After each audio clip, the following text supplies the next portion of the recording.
Muhammadiyah dan NU sepakat sertifikasi bagi pendakwah perlu dikaji mendalam. Raup 12,1 juta suara, pasangan Hovifah Emil menang di Pilgub Jawa Timur 2024. Tolak dinikah siri, seorang kakek tega bunuh kekasihnya.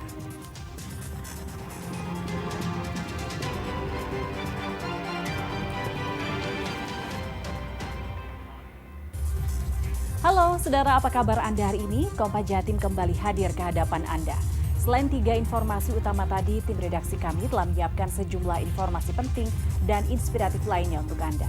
Bersama saya Virgianti Kusuma, kita jelang Kompas Jatim di Kompas TV Independen Terpercaya.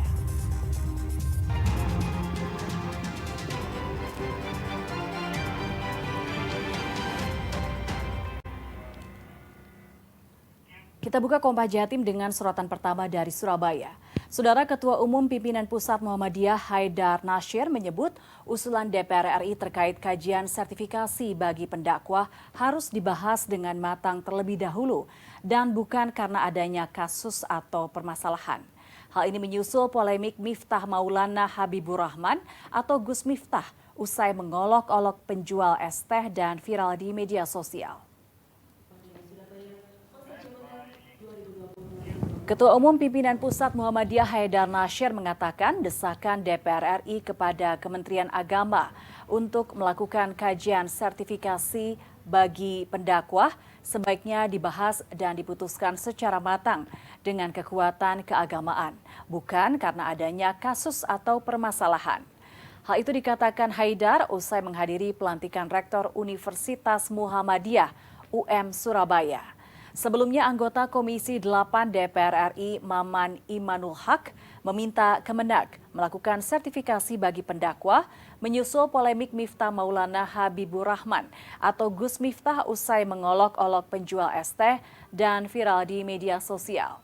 Sertifikasi bertujuan memastikan para pendakwa memiliki kapasitas yang memadai untuk menyampaikan nilai-nilai keagamaan. Sebaiknya segala hal dibahas dan diputuskan secara matang. Jangan karena 1-2 kasus lalu kita pilihannya verbal. Yang paling penting justru baik seluruh elit agama maupun elit bangsa bisa menjadi teladan. Maka karena itu kami berharap bahwa agama itu harus menjadi suluh kehidupan, bukan menjadi entertain dalam kehidupan. Sementara itu, pendapat sama disampaikan Ketua PBNU Bidang Kesejahteraan Masyarakat Alisa Wahid. Putri sulung Gus Dur itu mengatakan usulan sertifikasi bagi pendakwah harus dilakukan kajian.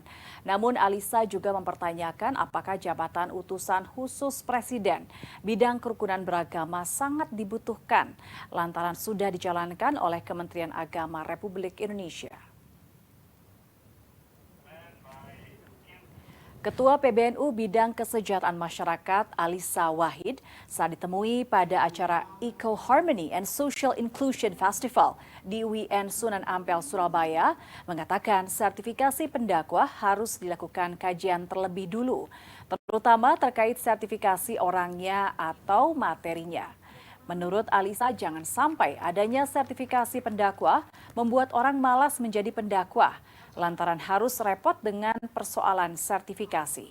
Padahal dakwah merupakan kewajiban semua umat beragama, sehingga tidak boleh dipersulit.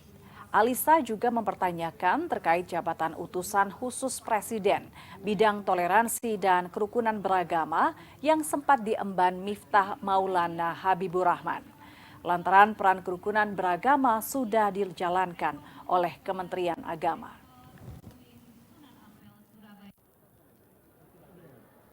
Itu menurut saya perlu kajian ya, apakah sertifikasi itu justru akan membuat situasi menjadi lebih rumit gitu. Artinya begini, dakwah itu kan kewajiban dari semua umat beragama sebetulnya adalah berdakwah gitu.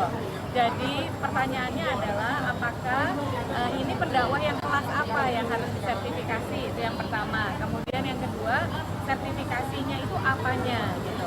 Jadi kita perlu mengkaji apakah yang harus diatur adalah orangnya atau materinya atau substansinya. Kita ke sorotan Pilgub Jawa Timur. Pasangan calon gubernur dan wakil gubernur Jawa Timur Khofifah Indar Parawansa dan Emil Elistianto Dardak menang dalam rekapitulasi perolehan suara Pilgub Jawa Timur 2024.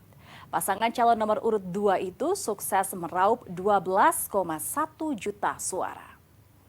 Pasangan calon nomor urut 2 atas nama Khofifah Indar KPU Jawa Timur sudah menyelesaikan proses rekapitulasi perolehan suara Pilgub Jawa Timur di 38 kabupaten kota.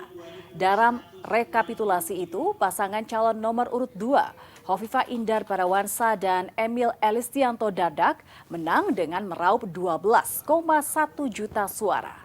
Sedangkan paslon nomor urut 3, Tri Risma Harini Gus Hans, meraup 6,7 juta suara. Dan paslon nomor urut 1, Lulu Lukman, meraih 1,7 juta suara. KPU Jawa Timur memberikan batas waktu 3 hari sejak penetapan rekapitulasi suara kepada para paslon jika ingin mengajukan gugatan ke Mahkamah Konstitusi terkait proses pilkada. Menanggapi unggulnya suara dalam pilkada 2024 ini, tim pemenangan Khofifah Emil mengajak paslon Lulu Lukman dan Tri Risma Harini Gus Hans bergandengan tangan membangun Jawa Timur sebagai gerbang Nusantara. pasangan calon nomor urut 2. Kami mengajak semuanya, kita kembali ke laptop, kita mengajak pasangan keluarga besar paslon 01 dan keluarga besar paslon 03 untuk bersama-sama bersama kami bergandengan tangan membangun Jawa Timur sebagai gerbang baru Nusantara.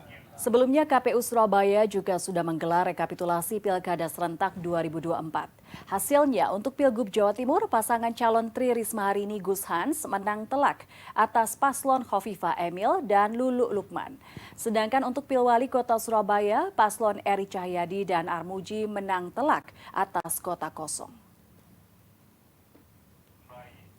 Dari 31 kecamatan di Surabaya, untuk Pilgub Jawa Timur, pasangan calon nomor urut 3, Tri Risma Harini Gus Hans menang telak dengan meraup 861.134 suara.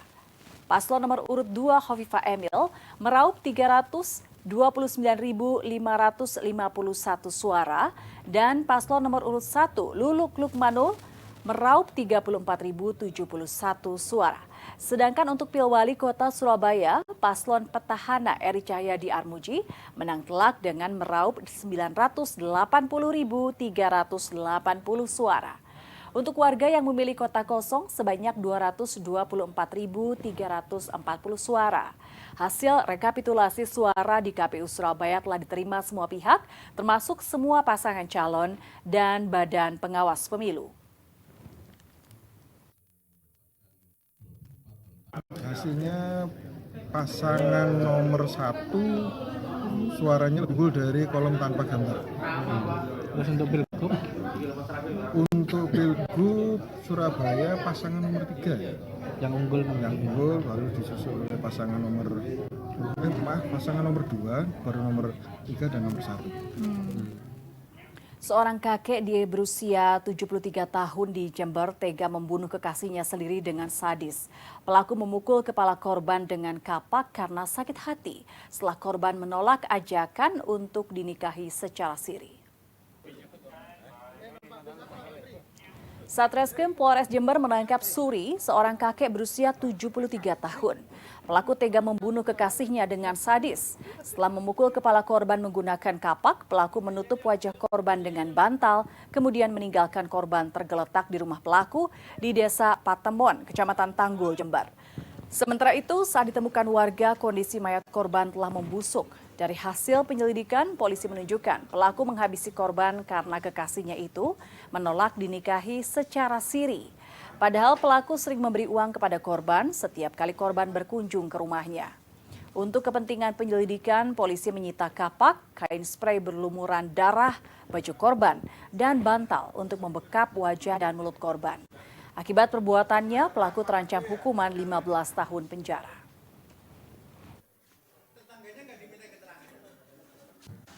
Modus dari pelaku sendiri yaitu tersangka melakukan pembunuhan dengan cara membacok kepala depan korban sebanyak 3 kali sehingga mengakibatkan pendarahan dan meninggal dunia. Motif dari pelaku melakukan aksinya tersebut yaitu dikarenakan sakit hati karena korban diajak menikah tapi selalu menolak. Sesosok bayi laki-laki dengan tali pusar yang masih menempel ditemukan warga di Jember dalam kondisi tak bernyawa. Mayat bayi ini terbungkus kantong plastik dan diletakkan di dekat kandang ayam.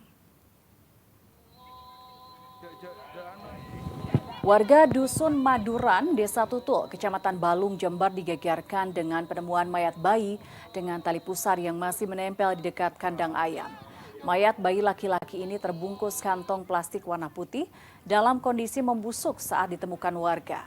Penemuan mayat bayi tersebut dilaporkan ke perangkat desa setempat serta polisi dan selanjutnya dibawa ke kamar mayat Rumah Sakit Dr. Suban di Jember untuk keperluan autopsi. Polisi melakukan pemeriksaan kepada sejumlah saksi dan orang tua bayi untuk mengungkap penyebab kematian bayi. Kita mendapat telepon dari perangkat desa Tutul bahwa sekitar jam setengah 12 tadi ada kabar ada penemuan mayat bayi yang juga sudah meninggal di Dusun Maduran, Desa Tutul. Ditemukan di mana tadi bayi? Di pertengahan sawah dekat kandang ayam. Sejauh ini untuk bayi itu keadaan hidup atau sudah sementara ini keadaan bayi sudah meninggal dan piket Reskrim dan SPK sudah ke TKP. Kita sambil menunggu piket Iden untuk mengidentifikasi kondisi korban. Berbagai operasi pasar murah gencar dilakukan jelang Nataru. Nantikan informasi selengkapnya usai jeda berikut ini. Tetaplah bersama kami Kompas Jatim.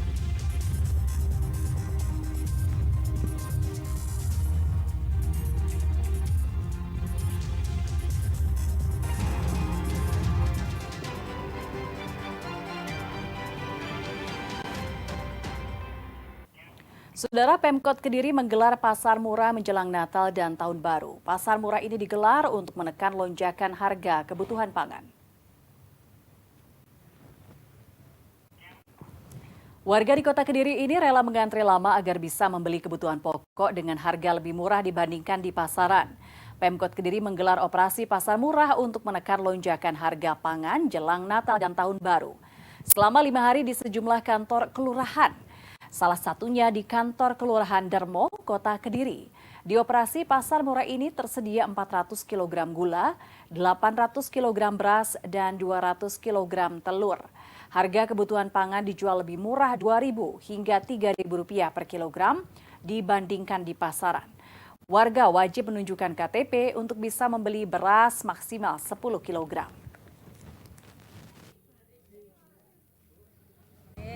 Kalau dibandingkan dengan harga pasar murah sini, murah sini. Berkisar berapa Bu masuk kacanya? Kalau gula ya 2.000 lah Mas. 2.000. Oke, terus ini tadi belanja apa aja Bu? Ya beras, ya gula, ya minyak, ya telur semua. Oke, terus pemerintah daerah melalui Dinas Perdagangan ada anggaran 200 juta itu untuk kegiatan ini. Nanti di 5 hari ya. Masing-masing kecamatan satu tempat, 5 hari berturut-turut, kami berharap untuk menekan betul harga, dan itu terbukti. Dinas Pertanian dan Ketahanan Pangan Dispertan Kota Malang juga menggelar operasi pasar murah menjelang Natal dan Tahun Baru. Pelaksanaan operasi pasar murah ini digelar di sejumlah kelurahan secara bergiliran. Inilah operasi pasar murah yang digelar di Dispertan Kota Malang di kantor Kelurahan Cemoro Kandang. Operasi pasar murah ini menyediakan sejumlah kebutuhan bahan pangan mulai beras, gula, telur, minyak goreng, dan tepung terigu. Masyarakat pun antusias mendapatkan kebutuhan pangan. Yuli, salah satu warga mengaku membeli beras, minyak, dan telur ayam untuk memenuhi kebutuhan sehari-hari. Dalam operasi pasar murah yang digelar di sejumlah kelurahan di Kota Malang ini, tak membatasi warga dalam jumlah pembelian bahan pangan.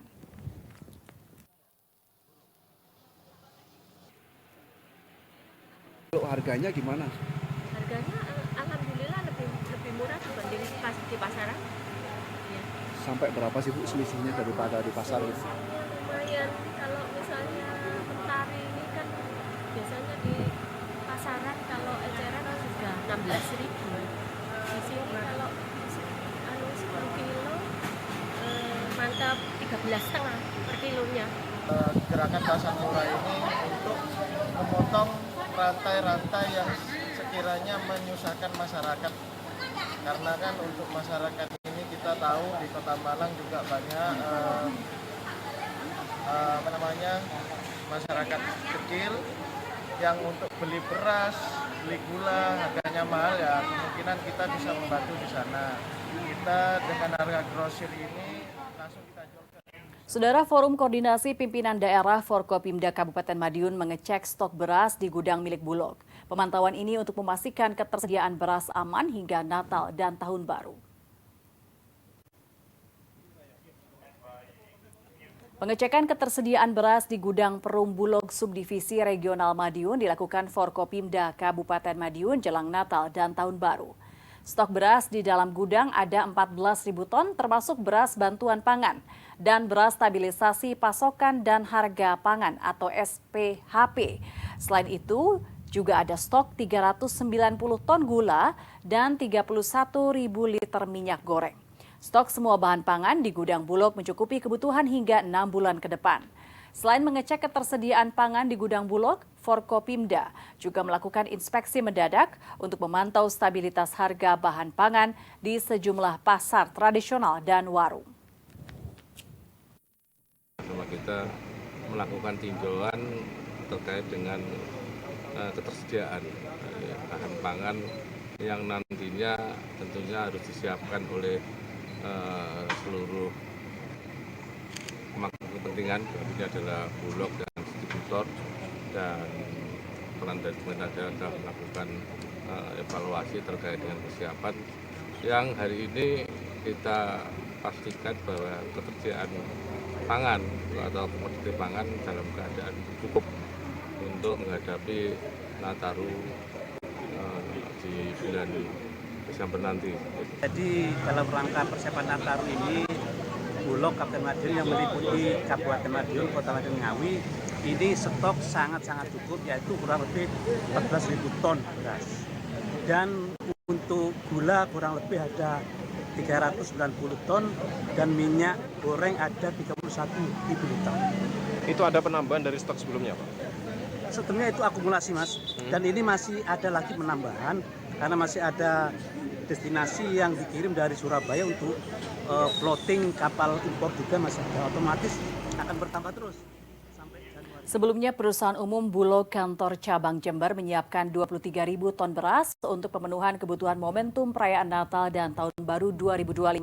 Sementara untuk mengantisipasi kenaikan harga, Bulog mengoptimalkan pasar murah dan juga program bantuan pangan kepada keluarga penerima manfaat. Ketersediaan 23.000 ton beras untuk pemenuhan kebutuhan beras masyarakat di momentum Hari Raya Natal dan Tahun Baru 2024 tersimpan di 5 gudang perusahaan umum kantor Bulog di Jember. Ketersediaan beras ini selain untuk pemenuhan kebutuhan masyarakat Jember, juga sejumlah kota di sekitarnya seperti Bondowoso, Situbondo, dan Banyuwangi. Pasokan beras 23.000 ton ini merupakan hasil serapan petani melalui mekanisme skema penjualan ke sentra penggilingan beras dan juga ke gudang milik Perum Bulog Jember. Meski ketersediaan beras mencukupi, Bulog tetap gencar menggelar operasi pasar murah di pasar tradisional termasuk bantuan pangan kepada keluarga penerima manfaat.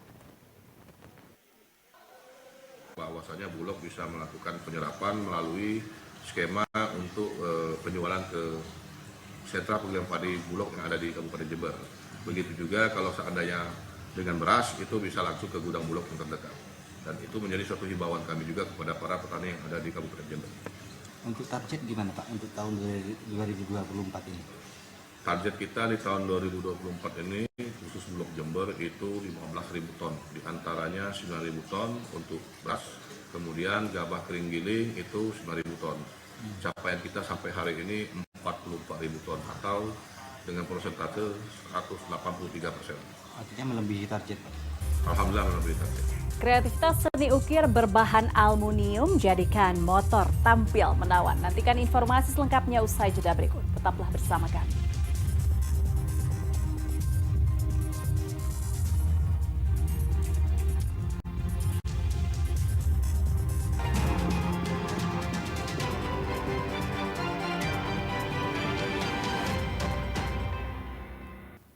Saudara, seorang seniman ukir di Kota Malang mampu membuat karya ukir artistik dengan menggunakan bahan aluminium sesuai pesanan. Kreasi karya ukiran yang artistik ini mampu membuat motor kesayangan tampil lebih menawan. Dan informasi ini sekaligus menutup jumpa kita di Kompas Jatim hari ini. Jangan lupa saudara untuk menyaksikan live streaming kami di kompas.tv dan channel YouTube Kompas TV Jawa Timur. Kompas TV independen terpercaya. Saya Virgianti Kusuma. Sampai jumpa. Jika biasanya seni ukir atau pahat menggunakan media kayu namun tidak dengan Dodi Agustino. Pria ini menggunakan aluminium sebagai media untuk mencurahkan ide dan karyanya. Di rumahnya Jalan Rambutan, Dusun Dermo, Kecamatan Dauk, Kabupaten Malang, dengan palu dan pahatnya, Dodi mengukir sebuah tangki bensin sepeda motor. Dodi nampak lihai membuat garis lengkung dan lingkaran di atas aluminium. Motif tengkorak berpadu dengan rantai dan daun menjadikan tangki sepeda motor ini tampak klasik, sangar, dan bernilai seni.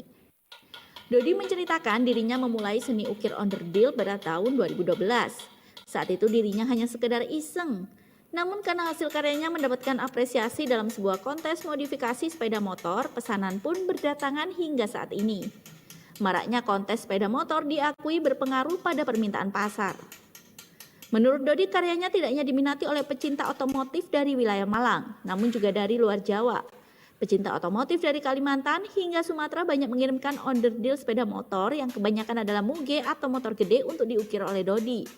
Meski saat ini banyak muncul peralatan hingga cairan kimia khusus, namun Dodi tetap mempertahankan sentuhan manual dalam membuat karya. Kembali lagi ke selera juga sih Mas ya, macam-macam juga. Kalau untuk yang manual itu kesan klasiknya itu lebih kelihatan terutama biasanya dari penggemar motor-motor tua itu lebih seneng yang kesannya klasik.